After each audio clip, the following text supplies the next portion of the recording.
There's no such thing as sight reading, and an A flat and a G sharp are not the same note.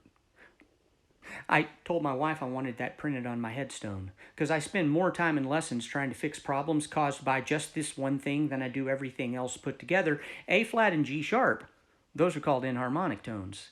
Enharmonic tones is when you have two different notes with the same sound or pitch. They are not the same note. An A sharp is not the same note as a B flat. An E sharp is not the same note as an F. A C flat is not the same note as a B, and an F double sharp is not the same note as a G. A C is not the same letter as a K. They are two different letters that have the same sound.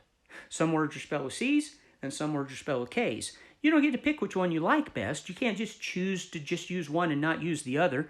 You don't get to choose your own spellings. You can't just spell cat with a K just because you like K's better, because this would make it harder for you to read the word cat, because people who write books don't spell cat with a K. Same is true of scales and chords. Same is true of scales and chords. Some keys are spelled with sharps and some are spelled with flats. It's okay to like one better than the other, but you can't choose your own spelling. If you're in a sharp key, you have to use a sharp name. If you're in a flat key, you got to use flats.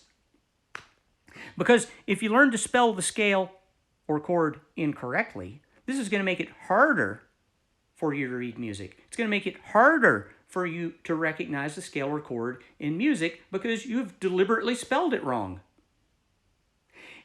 If you want to learn how to read, you have to learn how to spell.